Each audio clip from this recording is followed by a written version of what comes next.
Hey guys, this is अभिषेक कुशवाहा। मैं आप सबका अपने इस यूट्यूब चैनल हिंदी एकेडमी में एक बार फिर से स्वागत करता हूं। आज हम लोग देखने वाले हैं एक्सरसाइज 1.5 प्रश्नावली 1.5 के पहले सवाल को, जिसमें कि 3 पार्ट हैं, पहला, दूसरा, तीसरा, चौथा और पांचवा। तो इन पे हमें क्या पता लगाना है कि कौन सी संख्या परिमेय संख्या है, कौन सी अपरिमेय है। तो आइए देखते हैं कैसे हम पता लगाएंगे। हालांकि हमने पहले सीख लिया है कि हम कैसे पता लगाते हैं, अब यहाँ पे भी हम एक बार उनकी प्रैक्टिस कर लेते हैं जो हमने सीखी थी चीजें पहले।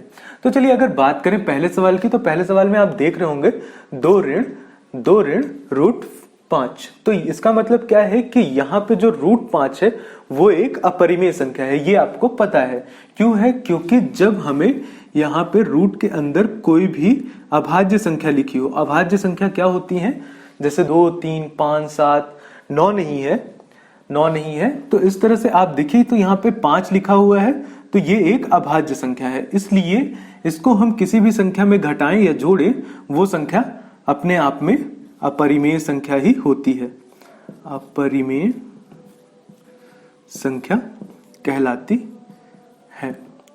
तो ये तो बात हुई पहले पार्ट की।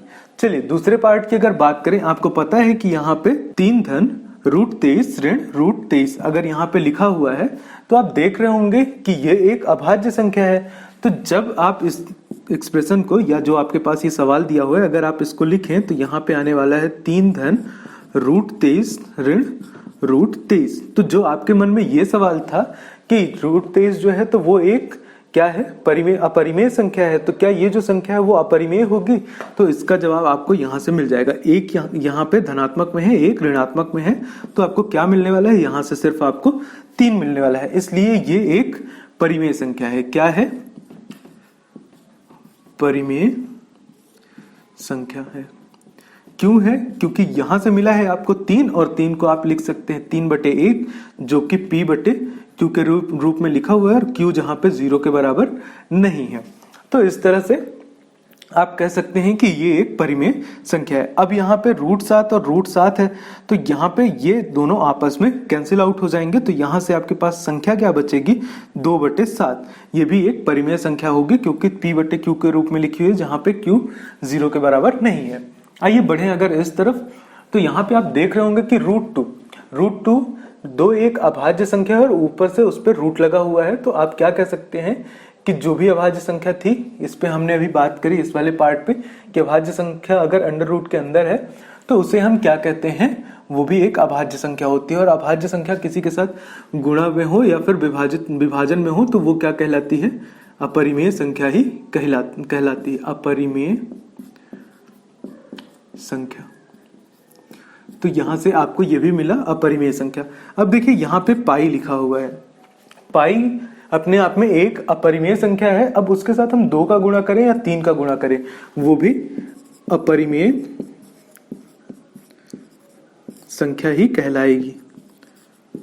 क्योंकि हमने अपने 1.3 प्रश्नावली 1.3 में शायद दूसरे सवाल पे ये सीखा था, हमारे पास था 1/7 की वैल्यू दी हुई थी, जो कि थी 0.142857 समथिंग, ऐसे यहाँ पे बार लगा हुआ था उसके ऊपर, और हमें निकालना था क्या, 2/7 निकालना था, 3/7 निकालना था। तो हमने क्या किया था, इसमें हमने गुणा करा दिया था 2 का 3 का। तो इस तरह से आप पता लगाते हैं कि कोई भी अपरिमेय संख्या में 2 का गुणा हो रहा हो तो उससे कोई फर्क नहीं पड़ता है, वो एक अपरिमेय संख्या होगी। यहाँ पे भाग हो रहा था अपरिमेय संख्या में किसी भी चीज का, तो ये या फिर अपरिमेय संख्या से विभाजित की जा रही थी, तो वो अपरिमेय संख्या थी।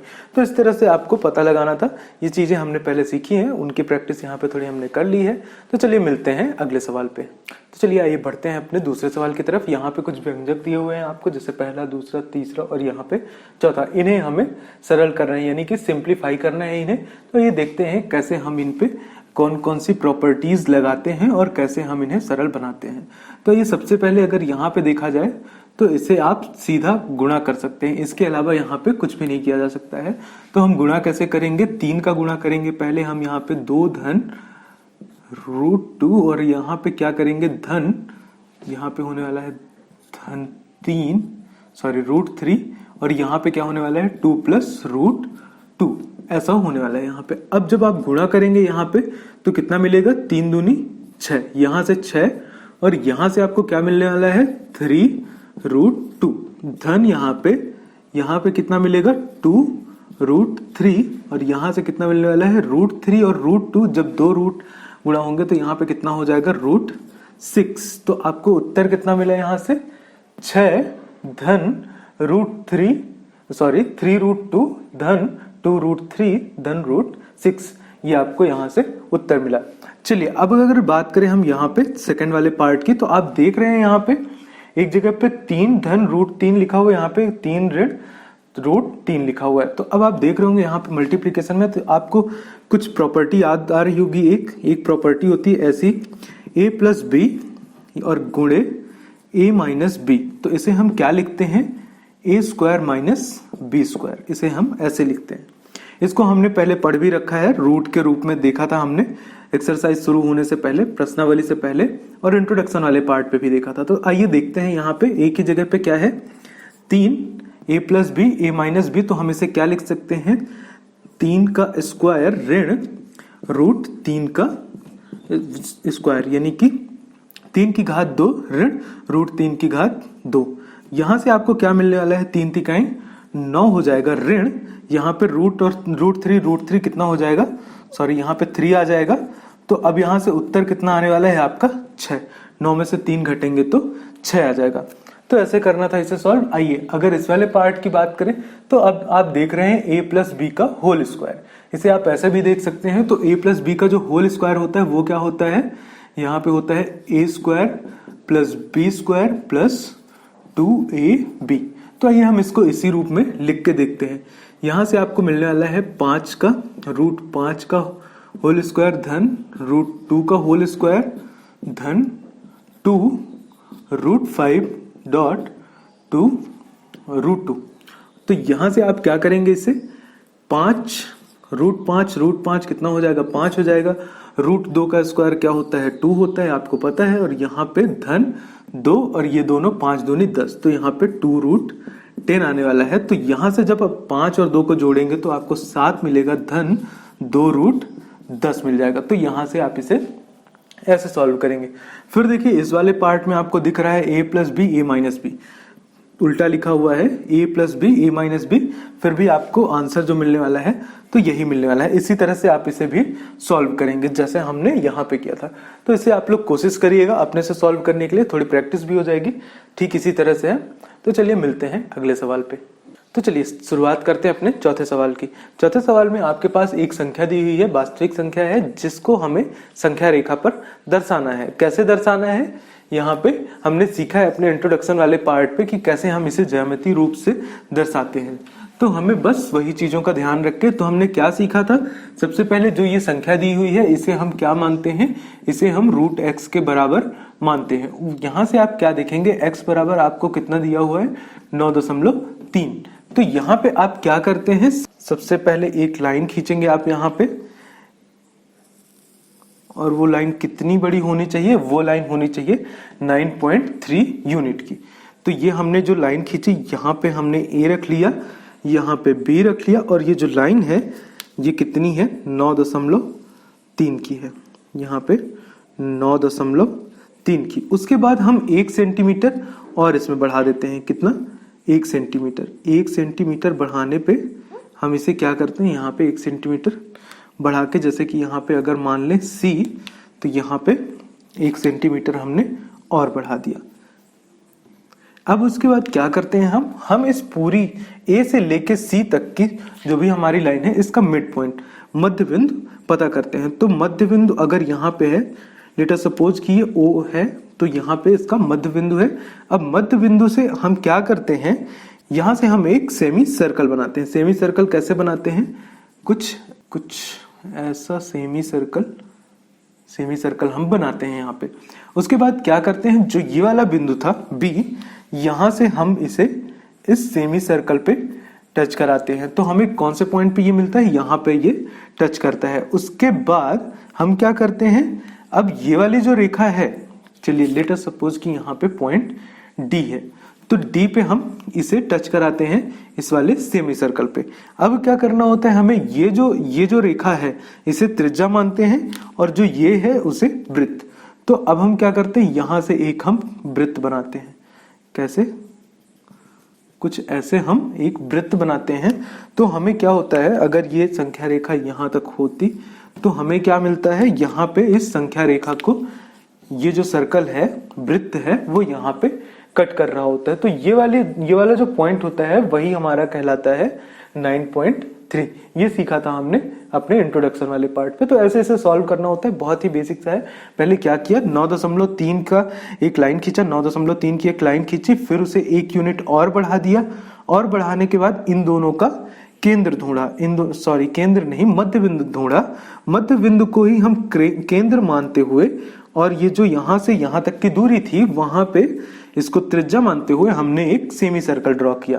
सेमी सर्कल बनाने के बाद हमने क्या किया, इस पॉइंट से बी से इसको टच कराया। जब यहाँ पे ये जहां पे भी टच कर रही है वहां पे उसको त्रिज्या मानकर और बी को केंद्र मानकर हमने एक और वृत्त बनाया।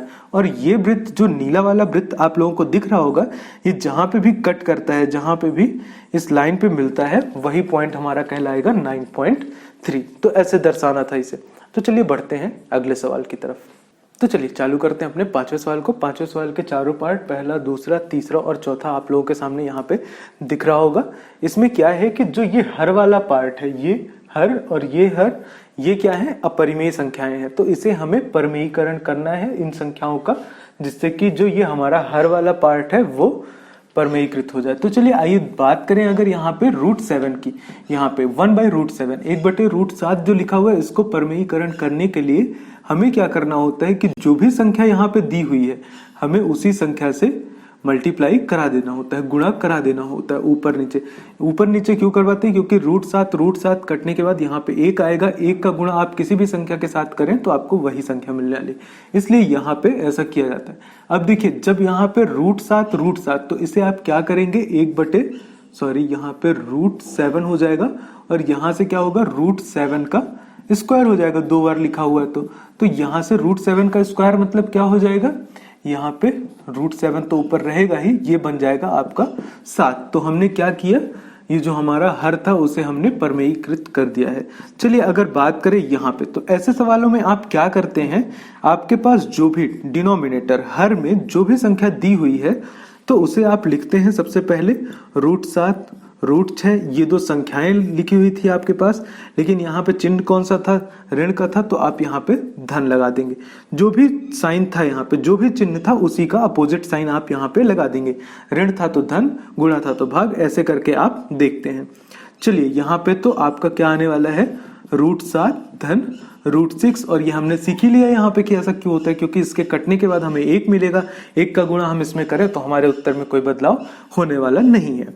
तो चलिए यहाँ पे क्या आ रहा है अब, √7 धन √6, और जब ये दोनों, आपने क्या सीखा था पिछले सवाल में भी प्रॉपर्टी सीखी कि a+b गुणे a-b बराबर क्या होता है, बराबर होता है a² - b²। तो जब आप इन दोनों का स्क्वायर करेंगे, यहां से आने वाला है आपके पास √7 का स्क्वायर ऋण √6 का स्क्वायर। तो अब यहां से आपका उत्तर क्या आएगा, यहां से आपका उत्तर आएगा √7 धन √6, ये आने वाला है आपका उत्तर। ये उत्तर क्यों आने वाला है आपका, क्योंकि यहाँ पे जब आप इसका स्क्वायर करेंगे तो ये बन जाएगा 7 और ये बन जाएगा 6, तो 7 में से 6 घटाएंगे तो 1, तो बटे में 1 लिखने का कोई फायदा था नहीं, इसलिए वहां से √7 + √6 आएगा। चलिए अगर बात करें इस वाले पार्ट की, तो अभी हमने इस वाले पार्ट पे क्या सीखा कि जो भी संख्या दी हुई है वो संख्या लिखने के बाद जो यहाँ पे साइन है, चिन्ह है, उसे विपरीत साइन लगा देते हैं। तो यहाँ पे क्या दिया हुआ है, यहाँ पे दिया हुआ है √5 और क्या दिया हुआ है √2, ये हमने लिख लिया। यहाँ पे धन था तो हम यहाँ पे ऋण लगा देंगे और ऊपर भी वही संख्या लिख दी जाएगी, √5 √2। उसके बाद क्या करेंगे, ये दोनों क्या हो जाएंगे, स्क्वायर हो जाएंगे, √5 स्क्वायर और यहाँ पे ऋण, इस वाली प्रॉपर्टी से। तो आपको क्या मिलने वाला है, नीचे 5 ऋण 2 मिलेगा नीचे, और ऊपर तो आपके पास था ये √5 ऋण √2, 1 के साथ गुणा होगा तो आपको वही संख्या मिल जाएगी।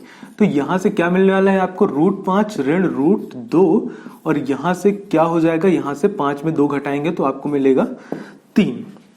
चलिए अब अगर इस वाले पार्ट की बात करें तो यहां पे आपको क्या दिख रहा है, √7 - 2, तो यहाँ पे आप क्या करेंगे, √7 + 2। ठीक उसी तरह से जैसे हमने बाकी के सवालों में किया है, तो यहाँ पर √7 + 2 ऐसा हम लिखने वाले हैं। अब देखिए, अब आपको क्या मिलेगा यहाँ से, √7 धन 2 बटे √7 का स्क्वायर हो जाएगा। यहाँ पे ऐसे लिखेंगे हम इसे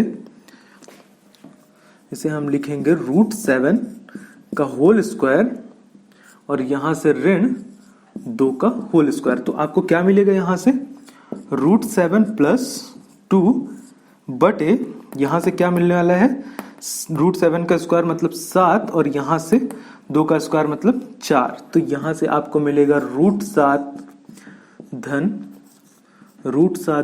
2 बटे 7 में से 4 घटाएंगे तो 3। तो ये संख्याएं आपको यहां से ये उत्तर मिलने वाला है। तो ऐसा सॉल्व करना था, ऐसे हम प्रमेयीकरण करते हैं अपने सवाल में दिए गए हर का। तो चलिए मिलते हैं अगली एक्सरसाइज में।